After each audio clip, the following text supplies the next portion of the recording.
The quantity of sentimental items can be overwhelming, especially if somebody's inherited a lot from their parents or grandparents. So it feels like you have a mountain in front of you to try to climb. And how do they do that? They don't know. I think a big part, and I think you ladies will agree with me, that any pile of stuff, whatever it is, whether it's photos or books or clothes, represents a pile of decisions not made. Welcome to Spark Joy, the podcast dedicated to celebrating the KonMari method and the transformative power of surrounding yourself with joy and letting go of all the rest. With your hosts and certified KonMari consultants, Kristen Ivy and Karen Sochi. And now, here's the show. Do you have boxes and boxes of printed photos, movies, slides, memorabilia that you don't know what to do with? Are you overwhelmed by a huge quantity of digital photos and videos you've collected on your computer, camera, tablets, and smartphones? Today, we're dedicating this episode of Spark Joy to one of the most highly anticipated and feared signature KonMari categories, sentimental items. Before we get started, we should remind you that the sentimental category is the absolute last category to declutter. It should be handled with care and only after you warm up by addressing clothing, books, paper, and miscellaneous items in that order. If you still have some tidying work to do, we suggest you head on back to Spark Joy Episode 1, KonMari 101.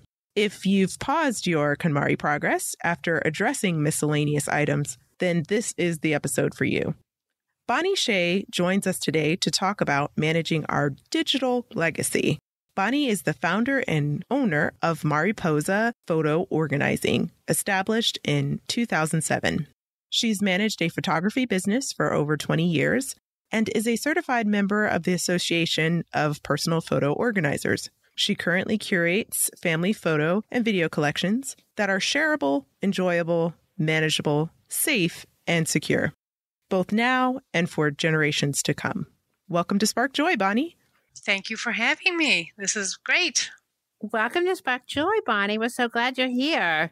So, Bonnie, let me ask you this. You've been doing this kind of work, not only traditional professional organizing, but also organizing photography for over 20 years. You must have seen some amazing changes in the digital technology landscape in all of that time. Tell us a little bit about some of the changes and, more importantly, how did you get started?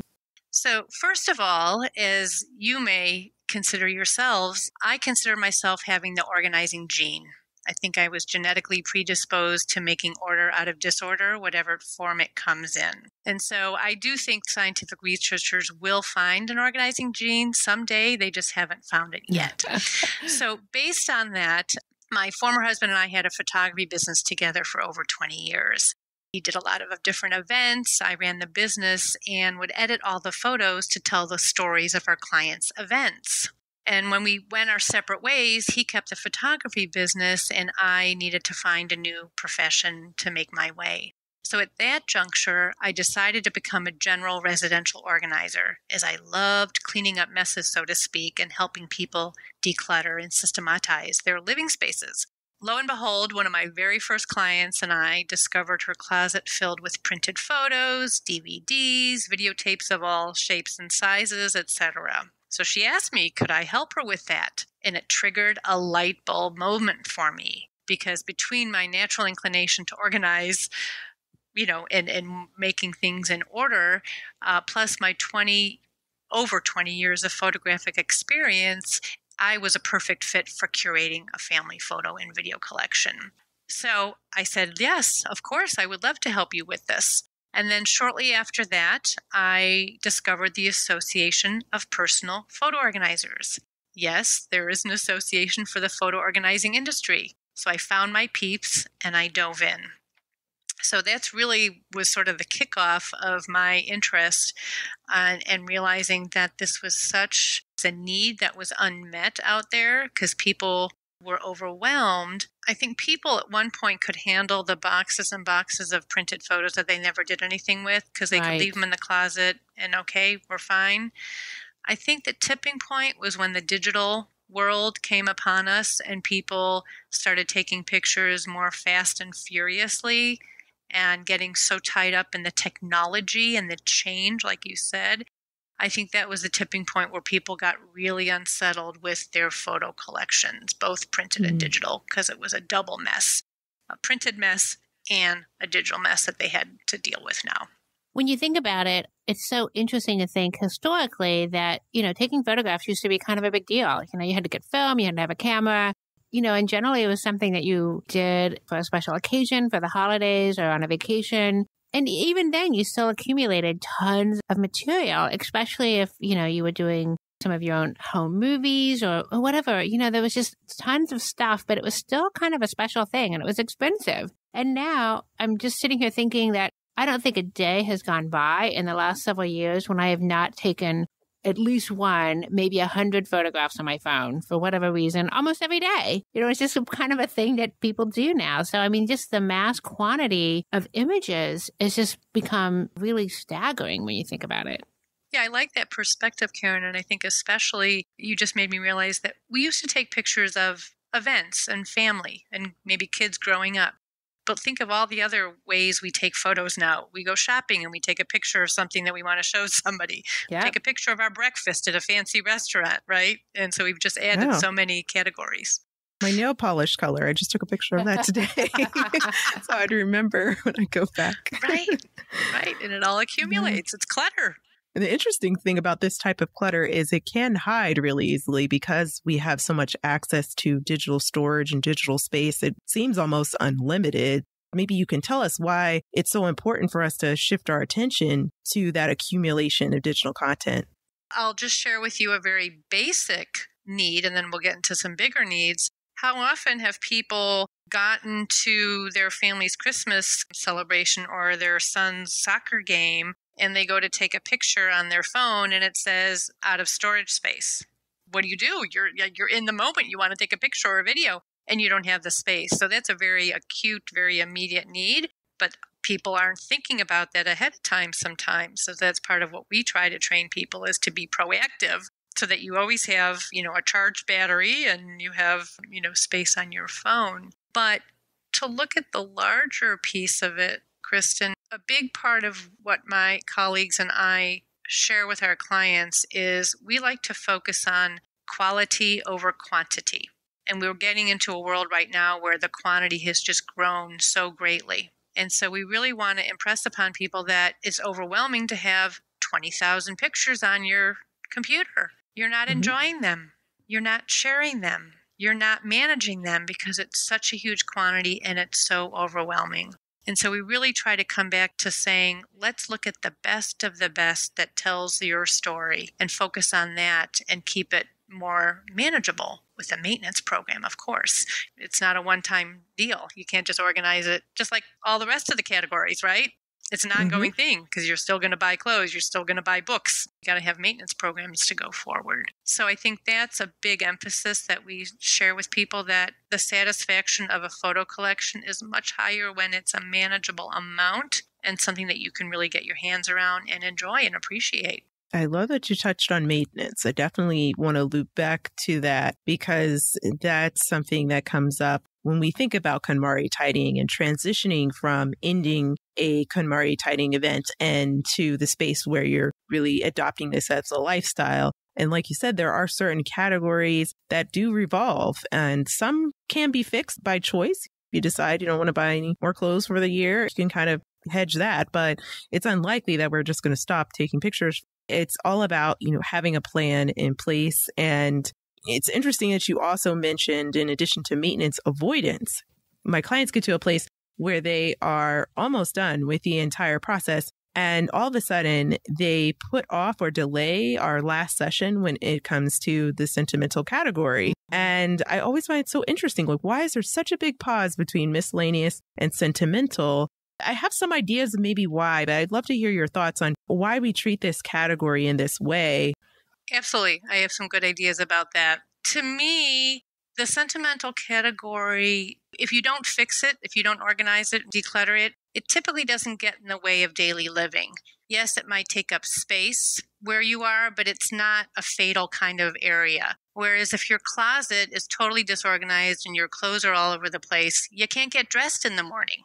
It gets in the way of your daily living. So I think the sentimental category, maybe people can sort of say, I'll limp along. It's not as critical to my daily life. So that's one. Another thing I think is that the quantity of sentimental items can be overwhelming, especially if somebody's inherited a lot from their parents or grandparents. So it feels like you have a mountain in front of you to try to climb. How do they do that? They don't know. And I think you ladies will agree with me that any pile of stuff, whatever it is, whether it's photos or books or clothes, represents a pile of decisions not made. And Yep. I tell that to my clients, when I was in the general organizing world. I don't say that critically. I'm not telling you that you are a bad decision maker or, you just don't know how to do it. It's that they don't have the choices, the decision tree set up to be able to make the decisions. And I think that for sentimental items, it's a very gray area. Clothes, you can say, well, if that doesn't fit you, if it's the wrong size, that might be a pretty clear indication we should let it go. In the sentimental category, it's a very gray area and very subjective. So I think people get stumped in the decision-making part because there really aren't any guidelines. I also want to bring up the idea that reviewing sentimental items can be very bittersweet. You may see photos of loved ones who have passed away. You may see items from a marriage that ended. You might feel bittersweet to see your kids at a young age when now they're out of the house and have kids of their own. So I think, as human beings, we sometimes can put off entering a bittersweet type of scenario. We don't want to be sad. And then lastly, I think people have a hard time letting go of sentimental items because they're sentimental. They either were given to them by somebody else, maybe it's an art project made by their child, and they just can't let it go. And on top of that, with photos, and I've heard this a lot, there may be some superstition or obstacles to throwing out a photo of somebody. Mm-hmm. And so they avoid the category because they don't want to have to address that concern. So I think all those reasons weave into a hard category to address. So what I hear you saying is really, it's a multi-focused problem. It's not only that there's so many kind of emotions tied up in it, the sentimental aspects of it. And as you were speaking, I was thinking of clients who have photos of, multiple photos of relatives that are no longer with us. And there's just such a hesitancy, no matter how many of those photos they may have, photos that aren't even that good or that clear, they still feel really uncomfortable letting those go.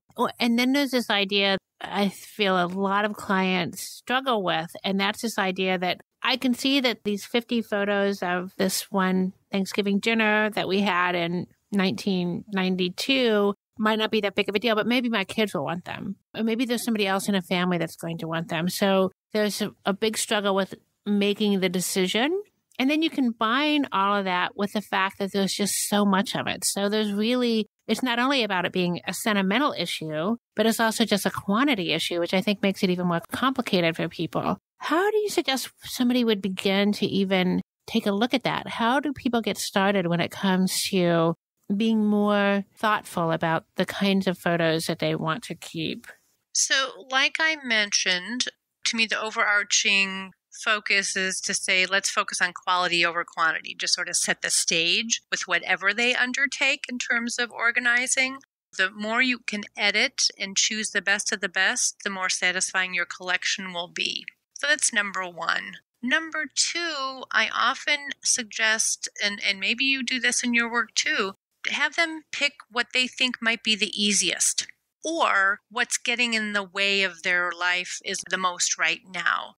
What's really getting in the way in their life is the digital process because that's their current photo taking premise, right? Mm-hmm, we're not printing photos so much. So you're not really adding to your printed mess, quote unquote. You're adding to your digital mess. So I often tell people that that may give them the most relief if they choose their digital mess to deal with, because that maybe they hit that every day when they go to take photos or try to find a photo, for instance, right? How many times somebody's tried to find a photo that they want to share with somebody, they open up their phone and they just can't find it because it's overwhelming how many photos they have. Try to start with something easy. And I guess let me throw out one idea as a starting point. I often tell people you basically have to start with centralizing your collection. And this can go with printed or with digital, but let's talk about digital. We want to centralize it. So you want to think of everywhere you have digital photos, sort of take an inventory. You might have them on your phone, on your computer. You might have them on various cloud services like a Shutterfly or a Flickr. You might have external hard drives that you've used. You might have old computers that you don't use anymore, but you still have photos on. You might have floppy disks with photos on them, thumb drives, DVDs. I could go on, but there's just a gazillion places that you might have digital photos. And so to me, step number one is to try to gather them together, because you can't really manage something you don't know where they're hiding, right? So that's number one. And it's similar, I think, to the rest of your categories, right? You centralize everything of the same category. So it's very parallel to what you both practice. And then you want to gather them together, put them on one device, typically a hard drive or your computer. And then we talk about looking at duplicates, because oftentimes people have duplicates that you want to edit out so that we only have one copy of each photo. So those are the first couple big steps to take to try to get your digital collection under control. I really like those ideas. Like you said, they are really in parallel with KonMari. The first idea about pulling everything together and creating that inventory, that's a digital manifestation of a pile like we would for clothing or taking everything out of the closet. I know I've tried to do that for myself when I was doing a workshop on digital decluttering. I thought about all the different places where digital clutter could be, well beyond like your email or your Dropbox or like really obvious things, places like bookmarks or old cameras that you don't use anymore, like their SD cards, or other antiquated technology or cloud storage, things like that. It's interesting how it can hide. It's good to bring it out of the closet, so to speak, and pile it up and centralize it. Like you said, I love that strategy. I also like the strategy you mentioned of attacking what's in the way, what is like most obvious in terms of the first subcategory of sentimental to address. Sentimental is the last category. So you can, choose whatever subcategory of things works for you. So if you want to start on something that's easier, you can. I love your suggestion of tackling something that's immediately in your way first to kind of start to create momentum around addressing everything else. Those are great tips. Yep, exactly. A few ideas I have for memorabilia is, to me, it's not an all or nothing category. We don't either keep it all or throw it away. It's about taking a sampling. Take a sampling of the memorabilia or the artwork and choose your favorite pieces to save. Possibly try to put a boundary around how much you will save. So like, let's say you have 3 kids and you and your spouse. Maybe each person gets a box and whatever can fit in that box, they get to keep, just to try to put some kind of quantitative, a boundary, and then let go of everything else. So that's one approach. Another approach, believe it or not, and maybe you've done this, is for items that are really large and unwieldy or not your taste to have around, we can take a photo of them, because ultimately the category is called sentimental. It's because it's sentimental to us, and you want to capture the memory of it, the sentimentality of it, or remind you of the person who made it or gave it to you. That's really the essence of it. We don't necessarily want the item, but you want to remember the sentimentality of it. So taking a picture of it does the trick. And you could either print a photo book out of these photographs that you have something, or just to have them digitally can be very satisfying too. And just to let you know, Bonnie, that tip is Marie Kondo approved. Yes. In her book, Spark Joy, she does mention that. And in a couple of articles I've seen, she says that it's a great tip to, if you're having issues with letting go and taking a picture of whatever you're troubled by, because really you're just trying to hold on to the memory and you're making sure that you don't forget that moment, and you don't necessarily need the object there to remind you of that. And I love how also have you mentioned boundaries, because in the case of organizing physical things in a home, there's clear boundaries. There's only so much house that you have. But in the digital space, you could really feel like you have no boundaries. So how do you even begin to shape your criteria? So I like how you mentioned, getting rid of duplicates, or getting rid of pictures that aren't flattering, or trying to build on that. Like start with what sparked joy, but then break that down even further. Right. And when I was thinking of doing this podcast with you both, I was thinking we want to spark joy. And so much what happens when clients come to me, they're not sparking joy. They're sparking dread. They're sparking overwhelm. They're sparking frustration with their photo collection, digital or printed. And so it's all about getting them back to that sparking joy. And I'm right with you on that. And I think if someone's hesitant about this idea that, well, maybe if I take a photograph of this item, I can let it go, just give it a try. I mean, I've worked with so many clients who've lugged things that they don't really care that much about, but there's some sentimental purpose to it. They've taken it from home to home, across the country, all over the place, and, kept it in storage or whatever. And as soon as they took a photo of it, they were perfectly okay with letting it go. So I would suggest, just as you're saying, that maybe just trying that, just see how it feels to take a photo of something and see if your feeling about the object changes once you have documented it. Because I do think for a lot of people that can be a really powerful thing. Yeah, that's a good suggestion. So then about this idea of having media that are no longer easily viewable, whether it's the 35 millimeter films or, whatever the formats were of all of those home movies that our parents or grandparents took in like the 60s and 70s, or even some of the more recent ones that just aren't easily digestible. What are some of the recommendations that you have for how to deal with those things or how to get those into something that's more contemporary?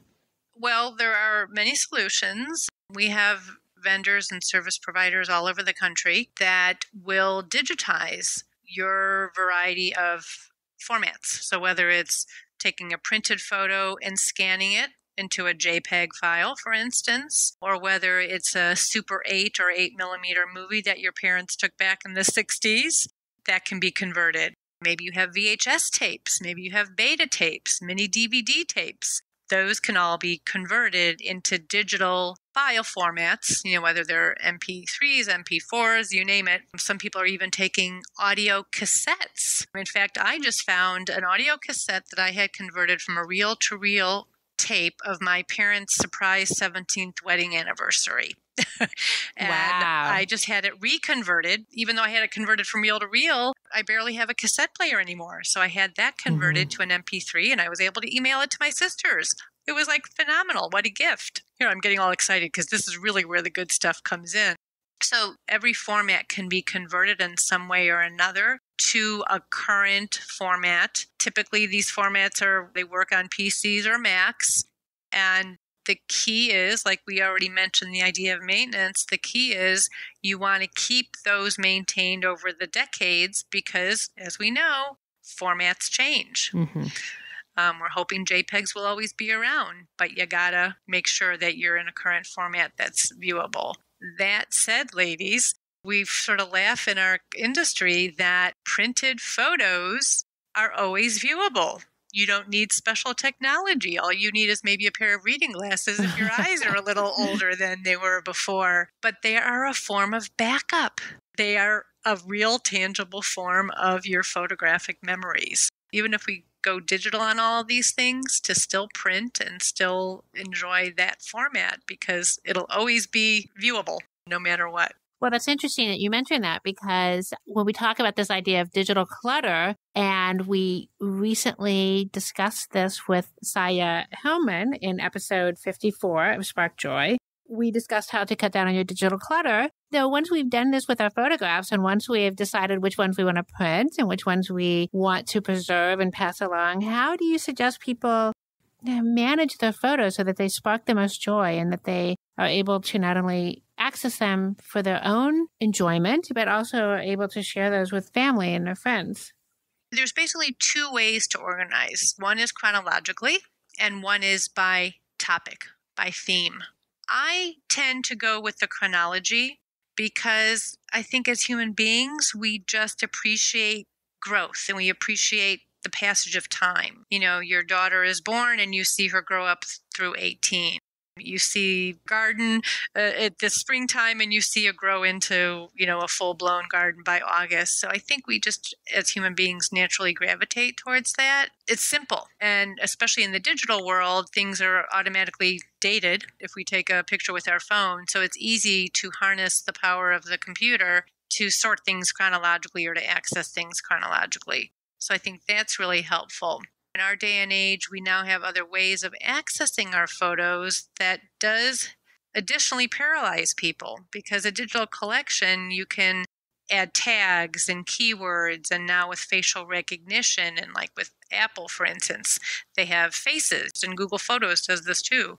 Try to find all the pictures of Karen or Kristen. And so there's a lot of different ways you can access. And so I suggest to people, similar to any filing system, think about your photos as a filing system. And it's not so much where you want to file things, but how you think you will want to access those photos later. And then you want to organize them according to those needs. So for instance, let's say you know you're going to want to make a video montage of your daughter's 18th birthday, for instance. Well, if you know you want to be doing that 10 years down the road, you're going to want to be organizing your photos or tagging them in a certain way that's going to be conducive to putting together a montage years down the road.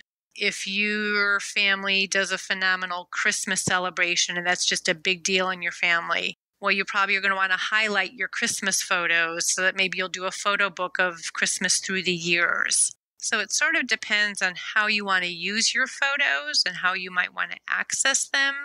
That should drive some of your decisions about how to organize. I really like those suggestions because it really gets to what is your intent. And that's often what I ask my clients when we get to this category. What is your intent in keeping it? Are you keeping it so you can scan these greeting cards, 10 years from now and get a little chuckle? Or are you planning on, passing particular items down to the next generation? What is the intent? In episode 21 of Spark Joy, we discussed actually the art of Swedish death cleaning. That episode gets at that uncomfortable discussion that we all have to kind of have in our mind. How are we going to really focus on legacy management? What are we leaving behind? How are we making things easier by dealing with this sentimental category now for, people who are going to one day run across these things when you might not be there to represent them? So I'm curious if you run across that as well in your own line of work.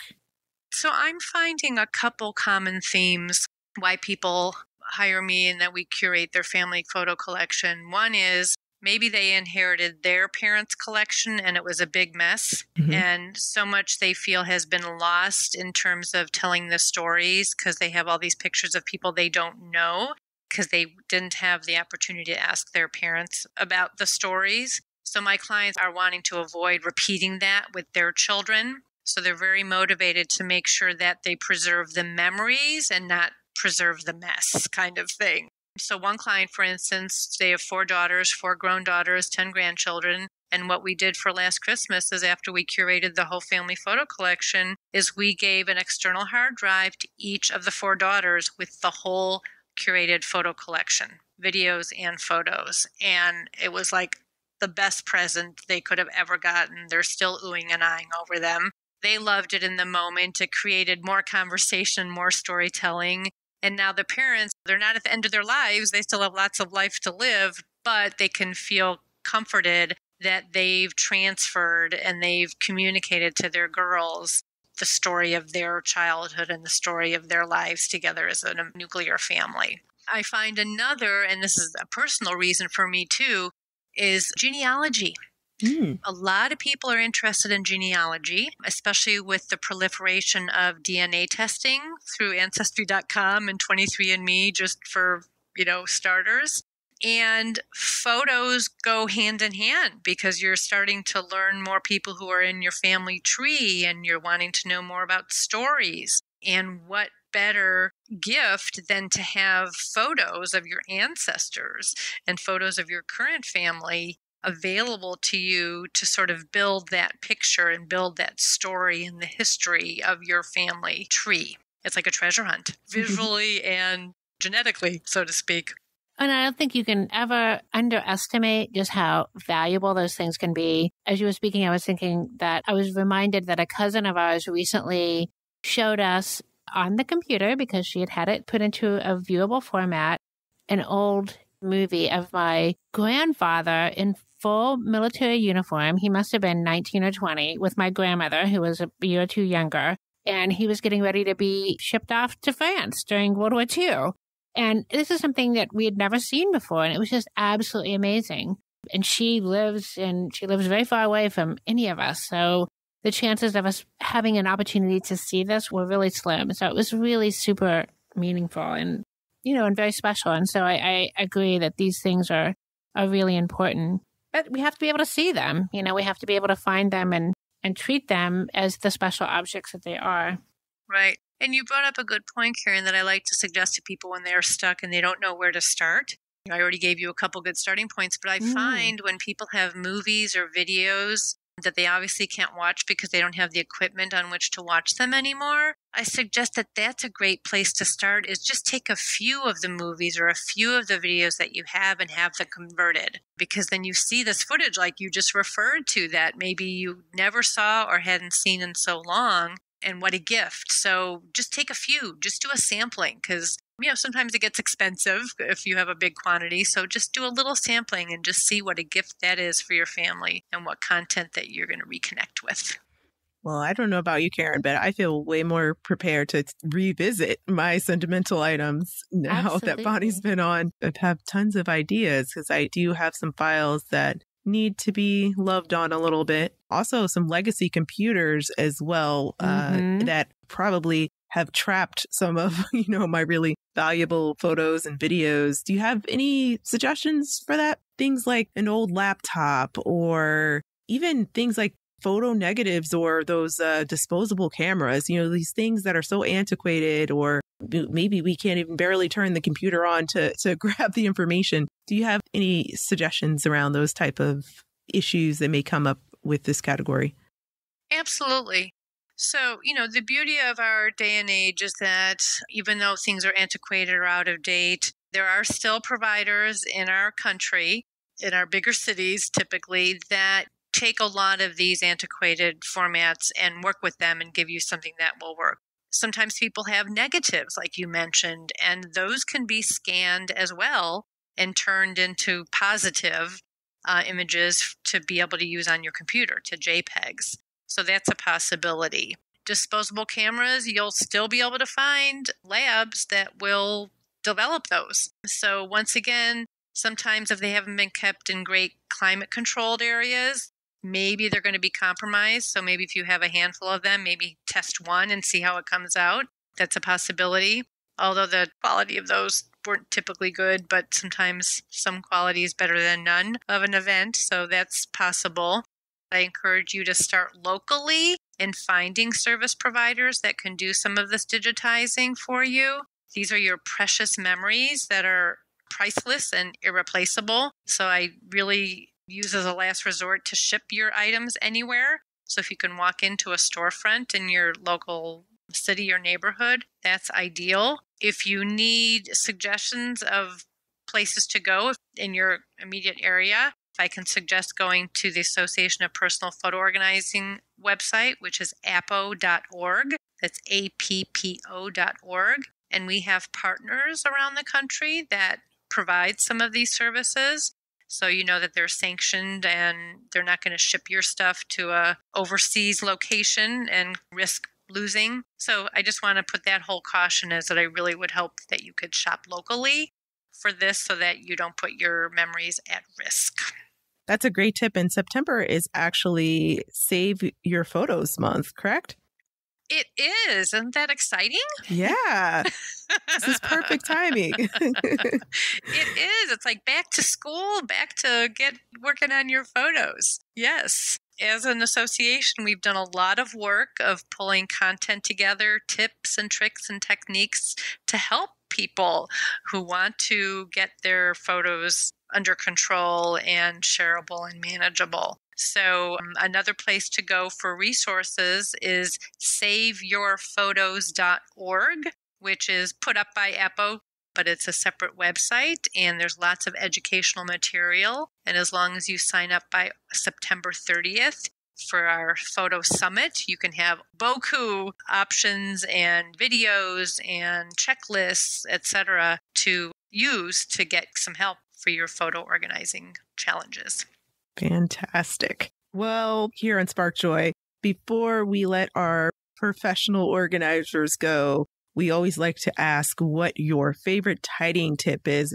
My favorite tidying tip is to set a timer. Because I find oftentimes when we try to tidy something up, we get overwhelmed because we think it's going to take hours or it's just so monumental. So if you set a timer, which sort of sets up a little bit of a game because you're going to try to beat the clock and you have a boundary, it helps. It sort of gets your adrenaline going. So whether you set it for 5 minutes or 20 minutes, it gives you a sense of urgency and you sort of say, how much can I accomplish in this 10-minute process, and then celebrate at the end. We're never too old to not like to play a game and have fun with something. Yes, I definitely agree with that. We're all about fun here at Spark Joy. Thank you for sharing that one. And we also want to ask you at this very moment, what sparks the most joy in your life? It's my dog. Every morning when he wakes me up at 5:15 because he wants breakfast and he starts his happy dance, turning circles, prancing around and clicky-clacking his toenails on my wood floor, and he's doing this for a third of a cup of dry kibble. If that dry kibble can spark such joy in his life, it gives us a little bit of a peek into what a simple pleasure can do for somebody. So he sparks joy in me every morning when I feed him breakfast. Oh, I love that. Someone else has a dog that sounds just as energetic as mine. It's so interesting. Just the little things in their life they get so excited about. Merely waking up in the morning. It just teaches you to really appreciate every moment in life. I love dogs and pets and animals. So love that.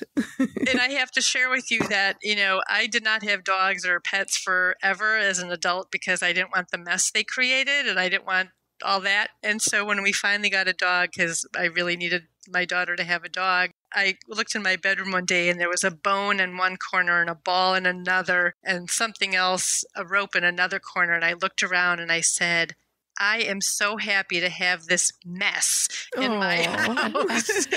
And it was finally, I'd reached that balance between wanting a tidy space to live in, to have peace and calm, but also to allow a controlled mess because that's the joy that comes in life when you have that kind of family member as a dog. So it was a good professional realization that I could balance tidy and mess and be happy. Well, and I think that's such a great way to kind of end the podcast because really that's what organizing is all about. It's really getting things in order so that you can enjoy those simple things in life.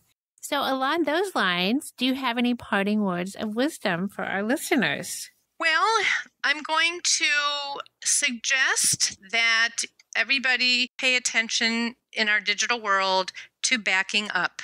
We highly suggest backing up your digitals, but specifically your photos. And I'm going to give you a quick rule of thumb that we suggest for backup, and it's called a 3-2-1 system. What that means is 3 copies of a backup, so 3 different backups with at least 2 different kinds of backups and at least 1 off-site.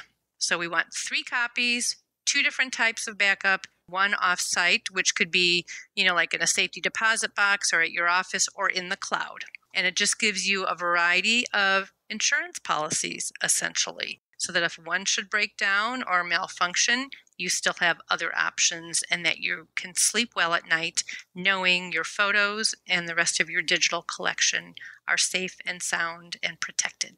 Thank you so much for joining us here on Spark Joy, Bonnie. We learned so much. My pleasure. Bonnie can be found at mariposaphotoorganizing.com. She's on Facebook at Mariposa Photo Organizing and on Twitter at Bonnie, that's BONNIE, Shay, SHAY. So now we want to hear from you. Tell us your burning tidying questions or share stories about how KonMari has impacted your life. You can find us at sparkjoypodcast.com and click Ask Spark Joy to leave a question or comment for a chance to be featured on next week's show. While you're there, sign up to join our Spark Joy podcast community and get notified when each episode airs. You can also join the Spark Joy podcast community on Facebook, Instagram, or Twitter at the handle @SparkJoyPodcast. Thanks for tuning in, and we hope your day sparks joy.